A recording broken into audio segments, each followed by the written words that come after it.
السلام عليكم.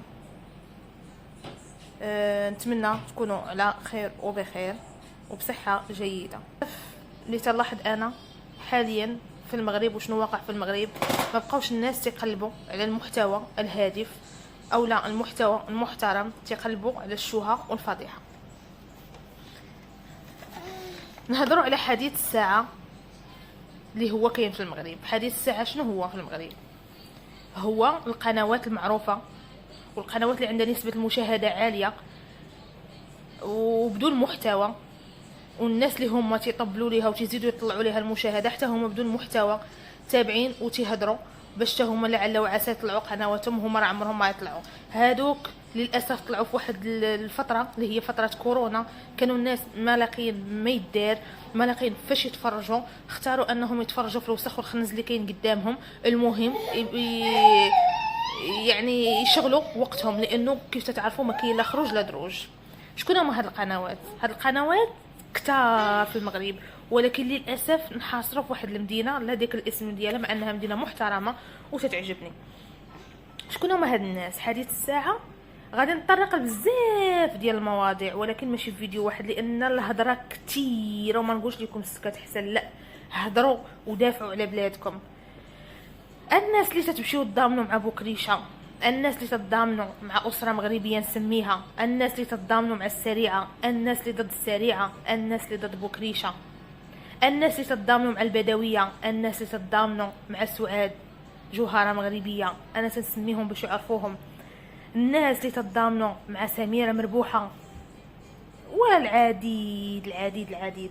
مع من تتضامنوا مع وحدين تيدخلوا 20 مليون في الشهر وانتوما ما لاقينش 4 ريال، وتتسلفوا 100 درهم. كاين اللي تيتسلف 100 درهم وتيخلي ولادو بالجوع ويمشي يوقف قدام المحكمات. واش عاد بالكم عاطينكم قيمه هذوك اليوتيوبرزات اللي تمشيو تضامنوا معاهم؟ نهضروا حنايا اليوم نخصوها على السريعه وبكريشه. الناس اللي تمشي تتضامن قدام المحكمه مع السريعه ومع بكريشه، واش داك بكريشه اللي دخل الحبس ومشدود واش عالم ضره؟ واش هذاك بكريشه مشى شارك في مسابقات عالميه ورفع الدرابو ديال البلاد؟ واش سمحوا لي نوقف هاد البيانو. كيف قلت لكم بكريشه ما هزش الدرابو ديال البلاد، والناس كثيره تتقول لك طيح الدرابو ديال البلاد. انا اليوم نخصص الموضوع غير على بكريشه وعلى دوك الاتباع ديالو او الكلاب اللي هما تابعينه، حاشا الناس وحاشا السامعين.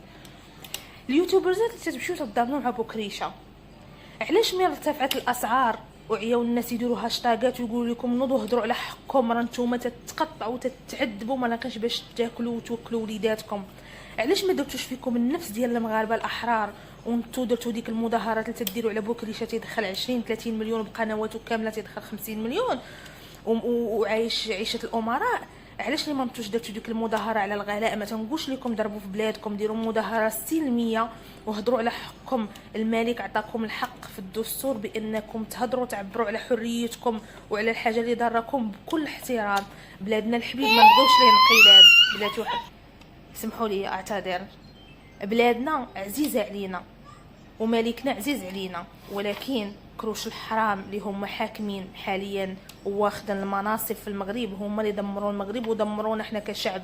احنا شعب ما نستاهلش داك الغلاء اللي احنا عايشين فيه حاليا. احنا عايشين برا المغرب وعايشين بمعيشه اقل من المغرب. المغرب اللي فيها الخيرات كثيره، وهذا ماشي موضوعنا، ما بغيتش نتطرق ليه.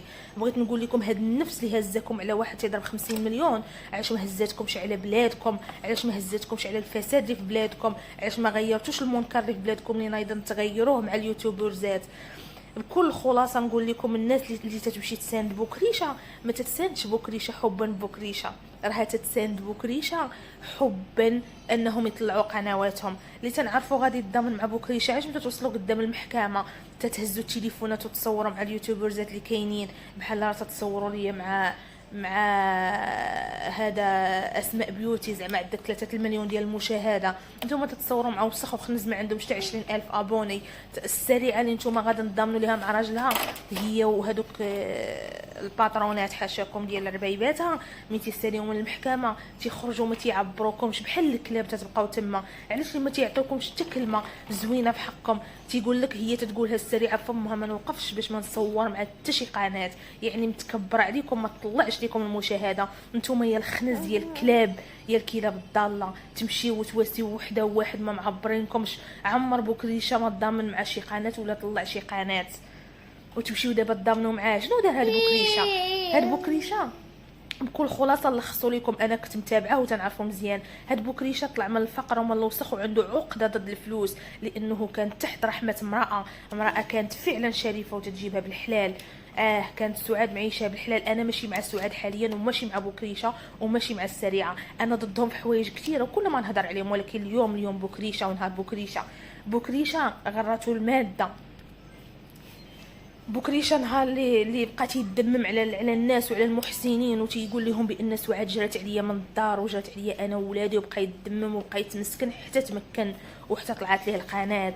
اول واحد عض اليد اللي تمدت ليه هي يد سعاد، اللي هي تمدت ليه 20 سنه، ويد تعضت اليد ديال ولادو الصغار اللي مخليهم المراه هزاهم هو تيضرب 50 مليون في الشهر وبلا فلوس للمحسنين وبلا وبلا وبلا.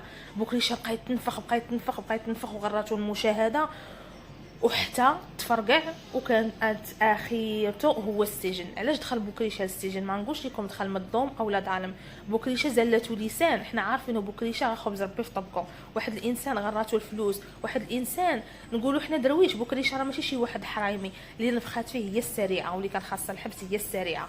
بوكريشه بخلاصه غراتو الفلوس وقال الفلوس ما غتخلينيش ندخل الحبس. نهار اللي ناض وطلع وقال داك الرد على كوثر كاريزما، انا جايكم كوثر كاريزما حتى هي عندها نهار. كوثر كاريزما قالت لكم هذه القناه قناه الشهره والفضيحه. ما كاين اختي الشهره والفضيحه من قدك، يا اللي تطلعي نص صدرك باين، يا اللي كنا تنشوفك مع بوكريشه طالعه ولابسه سروال مزير وكتافك عريانين وصدرك عريان وفورمتك دايره بحال الحك ديال المطيشه ديال عيشه. انت مرا محترمه وتتعيبي على بنت المفرقع، على بنت بوكريشه تتقول شوهوا لينا المغرب. انت اختي راه تطلعي بصوره مشوهه المغرب، انت ما تطلعيش الصوره ديال مرا محترمه. نهار اللي طلع رد عليك بوكريشه ما كانش خاصو يرد عليك داك الرد، لان حنا تنعرفوك فعلا وعائلتك محترمه، عائلتك امك وابوك محترمين، ولكن انت كلباس ماشي محترم كشخصيه الله اعلم ما تنعرفكش. ولكن ما كانش يرد عليك داك الرد وانت انسانه مزوجه. وقال لك تنغرز ليها في المحكمه. انا عارفه كان قصده بانه زعما لا عيطوا ليه واستدعاو تيجاوب على راسو وما تلقى مين تشدو. وهما القنوات مسكوه من هذيك النقطه وشوهوه بها وخلاو الرأي العام وخلاو القانون يتحرك بأنه دار أنه عاير السلطات. ومن بعد التحقيق أنا قلت لكم متأكدة غادي يطلع منها براءة، لأنه هو ما كانش قصده السلطات. وبوكريشه صغير بزاف على أنه يعاير المخزن، وعارف المخزن ما معاش اللعب، وعارف القانون ديالنا قانون صعيب على الناس صعيبة. فما بالكم بوكريشه راه غير منفوخ على الخوا. بوكريشه دابا يخرج ولكن يستاهل، لان بوكريشه كان خاصو شي قرصه بحال هذه، لانه تنفخ كيف قلت لكم وطغى وكلا الناس ونصب على الناس. ولا ديك المعيول اللي كان تيحط بنته تتعاير الام. انايا ماشي مع الام وماشي ضد الام، انا بقى فيا الحال انه هو تيأيد البنت على العصيان ديال الوالدين. وحنا هذا الشيء ماشي من طبعنا، عمرنا ما طلعنا تعايرنا مع والدينا ولا عمرنا هزينا العين في والدينا باش يجي هو ويبغي يطبق لنا هذه في القناه الوسخه ديالو، يبين لنا بانه العقوق شيء عادي وبانه اللي دار الفلوس يقدر يستقوى على اقرب الناس اللي هما والديه. هذا الشيء ما تنعرفوش حنا وما كانش عندنا. بوكريشه يستاهل الحبس، وانا اللي عليا خاصهم يربيوه لانه دار اغلاط كثيره، والغلط كبير من ضمنه هذا اللي قلت لكم انا تيدير البنت انها يحطها وتضرب فمها. بوكريشه كان مقدم من طرف السريعه وقدماتو الفلوس اللي هي ولات عنده تيلعب بالملايين صحاح، وقال انا يا فلوسي نقدر نشري المخزن ما تيتشراش، المخزن مباك، المخزن قتل شريتي واحد كروش الحرام غيجي واحد النهار طيح. وهما الاول الناس اللي هما انت عطيتيهم الرشوه اول وحدين غيعضوك ويبيعوك غيكونوا هما، لانه يخافوا على مناصبهم. وهذا الشيء اللي وقع لبوكريشه. الا كانت شي يد خفيه كانت تنفخ فيه وتتاكل منه الرشوه راه جا واحد النهار وما عقلوش عليه. وها هو دابا في حبيب بيس ياكل عديد تيس ويستاهل. ولكن رسالتي انا لدوك القنوات الكلاب الضاله اللي تجي تتواسي عليا تتواسيو، اللي دار الدم تيستاهل العقوبه، وبكريشه ما دخلش الحبس من فراغ، يستاهل كيف قلت لكم لانه طغى بزاف، ونفخاتو الفلوس، ونفخاتو السريعه، ونفخاتو بنتو، ونفخوه الفلوس اللي تيشد. هادشي كله زاد فيه، بلاص ما انه نشوفوا عمرنا شنا بكريشه تيدير الخير، عمرنا شنا بكريشه تصدق من دوك الفلوس، عمرنا شنا بكريشه تعاون الفقير، عمرنا شنا بكريشه جات عنده شي قناه ضعيفه وما استغلوهاش وما غداتهمش برا وما جابش ليهم القفاف وما جابوش ليهم الحوايج ويعاونها. عمري ما شفت انا المحسنين الله يحسن لكم بلا ما المحسنين تتصيفط ليه السيكان، علاش ما تتصيفطوهمش الناس اللي في الجبال، علاش ما تتصيفطوهمش الناس المحتاجين، علاش ما تتصيفطوهمش الناس اللي ما لاقينش ما ياكلوا، علاش تعاونوا غير على القنوات، ولا تتصيفطوا الكراطه البدويه، ولا تتصيفطوا الكراطه البكريشه، ولا تتصيفطوا الكراطه الجوهره المغربيه، ولا تصيفطوا الكراطه لسميره اختها، وبزاف كلكم غنهضر عليكم. واليوم نهار بكريشه انا تنقول لكم بلاص ما نتوما ديروا مظاهرات تافهه بحالكم، ديروا مظاهرات على الغلاء، ديروا مظاهرات على تقادوا البلاد، ديروا مظاهرات هضروا على حقكم. راه بلادنا بلاد الخير، بلادنا بلاد الفلاحه، بلادنا بلاد الصيد البحري، وجالسين نتوما الحوت تيتباع برا باورو وتاكلوا نتوما يا المغاربه السرد الخامس هو الاخراني تاكلوه نتوما ب 400 ريال، وجالسين يا التافهين. عمر البلاد ما غادي تزيد بحال هاد الكمامر اللي كلكم هازين تليفونات وجايين باغا تشهروا قنواتكم. شحال تشهروا؟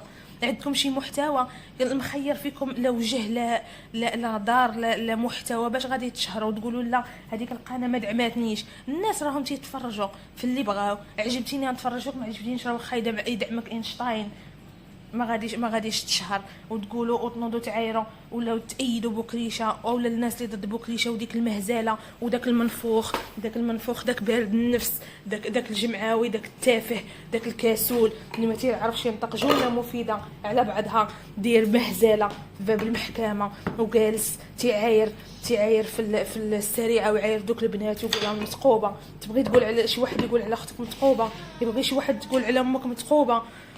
ديال كاسول دويه الجمعاوي كوكتين تا جمعاوي، ما تنوضش تضرب في الناس كما كانت الاغلاط ديالهم ما تضربش فيهم، جالسه تضرب في بنات قصيرات وتعايرهم بكلام سافل يا السافل يا المنحط.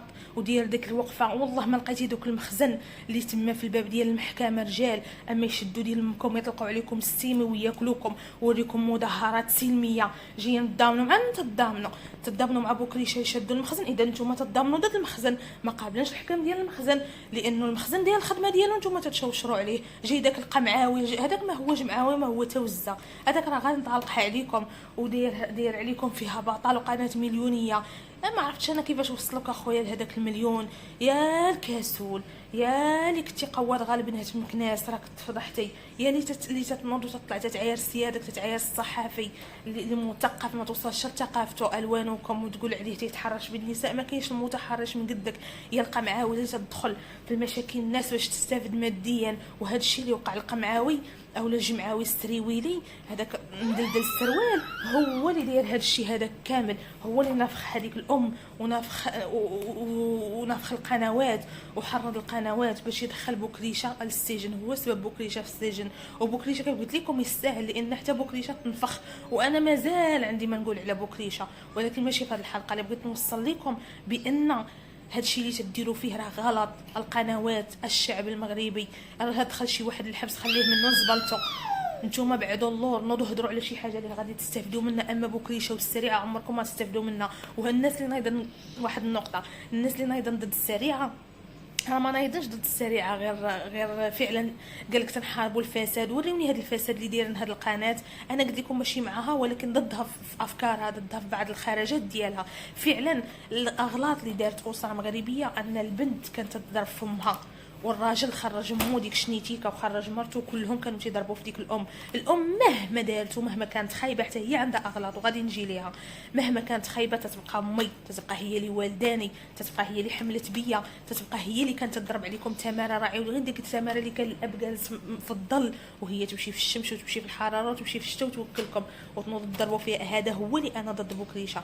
اما هو ماشي قناه مشوهه الناس تقول عليه، ما هما تيطلعوا عريانين، البنت تلبس منها من جيلها مبتدعات هي تتلبس عادي، ما كلنا تلبسوا داك اللباس. واش هذيك اللي تتهضر عليهم هذيك كاريزما اللباس مشوه، انت تتلبسي اكثر من بنت بوكريشه مشوه. وبزاف ديال الناس كاين جايين قدامنا تما مشوهين اكثر من اللباس تتلبس البنت. البنت لباسها عادي، انا قلت لكم ضد فيها في الخرجات ضد امها. يعني هذه الاسره كانت خدامه على راسها، وفعلا قناتها ربي بغاها وقناتها حبب فيها الناس وعطاهم خيرهم. والناس اللي هما ضدهم غير حاسدينهم على المشاهده، والناس اللي هما معاهم حتى هما جايين على ودية المشاهده لانها قناه معروفه. قول لي نوضوا نضامنوا مع شي قناه ما عندهاش باش تطلعوها، والله ما يتضامنوا معاها. هذا الشيء اللي كاين، وهذا هو موضوع اسره مغربيه اللي هو نافخينو نافخينو نافخينو. قال لك الجنازه كبيره والميت فار، هي هذه. الموضوع تافه جدا، وزادوا القنوات طلعوه، وزادوا طلعوا لهم القنوات، وزادوا طلعوا لهم المشاهده، وطلعوا لهم البعره اللي نقولوا حنايا لهذيك القناه، ولا تحسب راسها شي حاجه. والناس سبحان الله تتموت على الفضيحه وتتموت على الشوهه. وفيما كانت الطاقه السلبيه، واش بلاص ما نتفرج شي حاجه اللي تفرحني تنتفرج في الحاجه اللي غادي تبكيني، نتفرج في مهزله، نتفرج في الام والبنت تيدابزوا مع بعضياتهم، والام تتهم بنتها مع باها. اش هذا المنكر، اش هذا المنكر؟ راه كنا تنعرفوك وكانت البنت فعلا كيف تقول الام راه بغات تحطمها. واش كاينه شي بنت اللي باها غيكون مغتصبها وتكون تضل تعنق فيه وتبوس فيه وتدز عليه؟ راه مستحيل. راه اي وحده كرامتها عندها راه فوق كل شيء.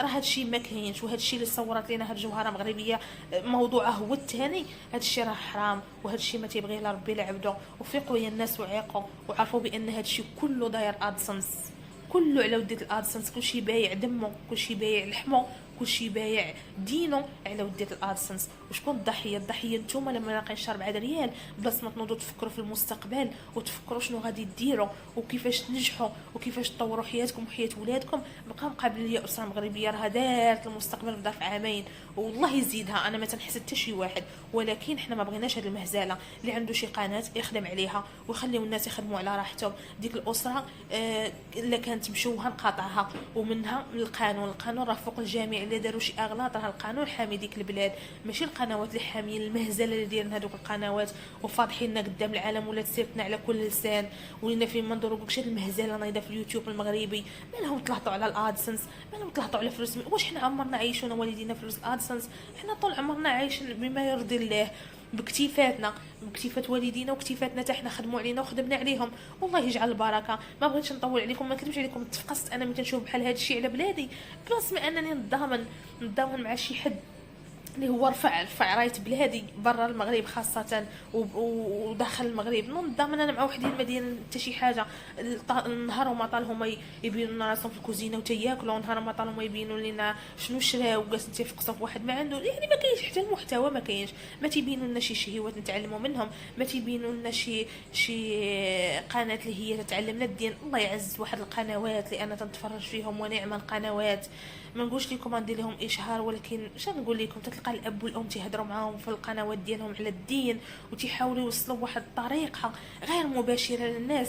كيفاش تعلمنا انت كنتي ما متعلمش الدين ديالنا، يعلموه لك هما، يعطيوك السير على النبي، يعطيوك كيفاش توضا، كيفاش تصلي دائما تقرب لله، يعطيوك حاجه اللي فيها اهداف، كيفاش يقريو وليداتهم، كيفاش وليداتهم وصلوا، كيفاش وليداتهم تخرجوا. وتعالى لي عند المغاربه ولينا يوريونا حنا البراهش يضربوا في مواتهم وعشنا وشفنا. ودي الهضره كثيره والسكات حسن. خلينا نكمل غدايا الله يرحم بواكم نهار اخر ونفش قلبي وليدي. يلا باي باي.